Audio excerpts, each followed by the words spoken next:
Greetings, Internet Baseball fans. 4Friends1679 here, the baseball blogger with the most 90s inspired name on the net. How are you all doing? I want to welcome you to my YouTube channel, and if you're seeing this video on alltimeteams.blogspot.com, welcome to the blog. Here we talk about all-time all-star teams, dream teams from every franchise. We also talk about all-time all-stars, also just all-stars by season, best players, MVP, Hall of Fame discussions, all that sort of thing. So there's a little bit of an introductory video. That's what we do here. I want to tell you a little bit about my background, why you might care what I have to say. Obviously, I'm doing this. I'm a huge baseball fan. I played baseball as a kid, badly. We're talking, started probably in 1981-ish. I was terrible at it. I have been terrible at it throughout all my life, but I do love it. It's a great game. I love playing it. You want to throw a ball around, go to the batting cage, do a pickup game, I'm there. I don't bring much beyond enthusiasm, but I'm there every time. I love it. I love watching it. I love reading about it, writing about it, simming it, collecting it, all that stuff. So I want to talk a little bit about that, just to give you a little bit of background, give you a sense how long I've been in all of those rackets. Started following baseball in 1986. I am a Red Sox fan. I've been a Red Sox fan since 1986. My introduction to the Red Sox came via Jim Rice, Wade Boggs, and Roger Clemens. My introduction to Red Sox fandom came later that season via Calvin Schiraldi, Bob Stanley, and Bill Buckner. I'm sure you all know what I'm talking about with that. If you don't, go read a book.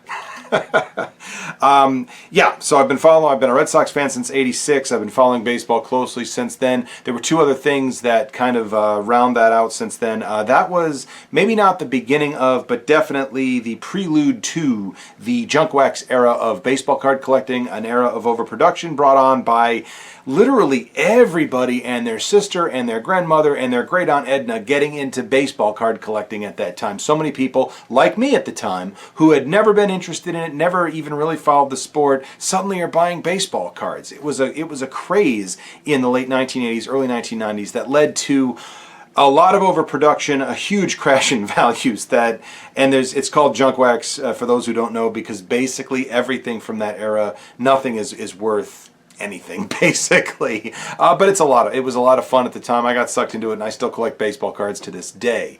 One of the purposes that they served at the time, also, kids today won't understand this so much because we have the internet now. We have Baseball Reference, Baseball Almanac, Fangraphs, all these sites that have all this information. That didn't exist in the 1980s. The only source we had for information about our favorite players, our team, how this guy was doing or that guy was doing, whether or not a guy was breaking a record, was on the back of baseball cards. Yes, the Baseball Encyclopedia was a thing. It was a book about this thick, and none of us had a copy of it. You had to go to the library and look stuff up. So if you just wanted to read it, pour over it for hours and hours on end at home, you didn't really have that option.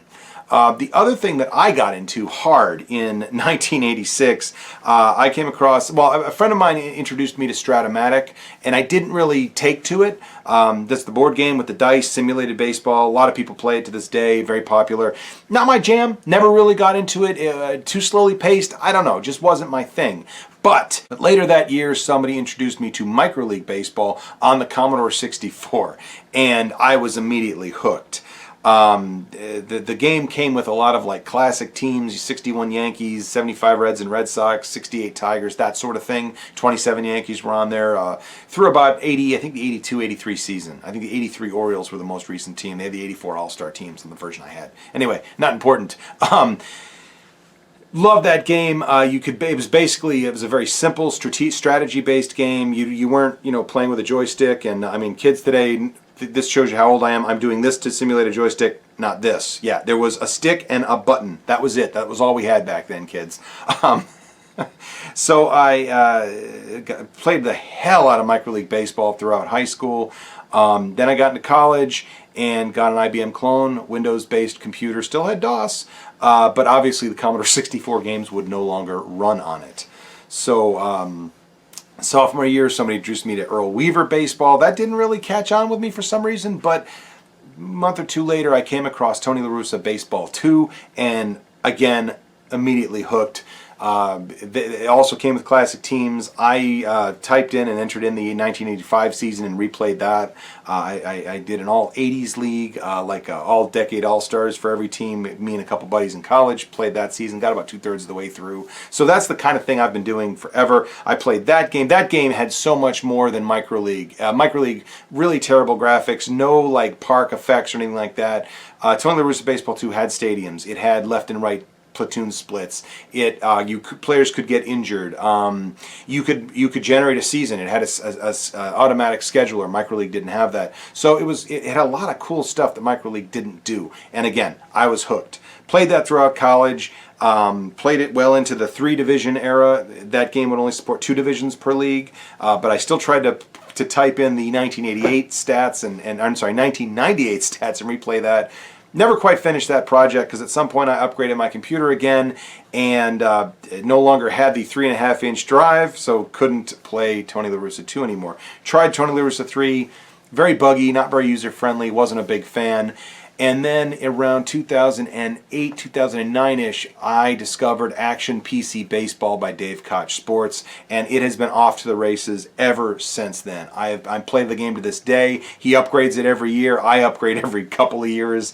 I own every season back to 1880. I have replayed dozens of historic seasons. I have recreated my own homebrew leagues, classic teams leagues, you know, like take your favorite teams from the 80s. I've done all-star teams from different decades, and I've done all-time teams. I've replayed those seasons. I don't know how many thousands of simulated games I have replayed over the years on that, but it is in the thousands.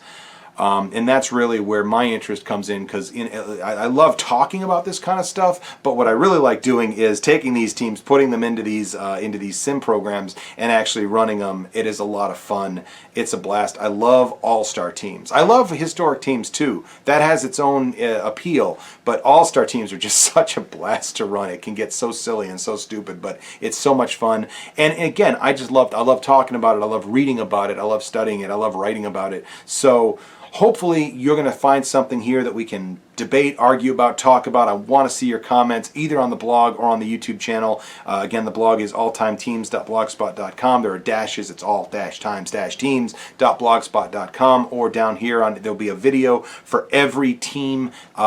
There'll also be videos on any other topics that I want to discuss, Hall of Fame, rules changes, all that kind of stuff. Want to get your input, want to have that conversation, so like and subscribe, hit the bell, blah, blah, blah, all that happy horse. And, I hope to see you around. Love to hear what you have to say, and hopefully have some good conversations. See you at the ballpark.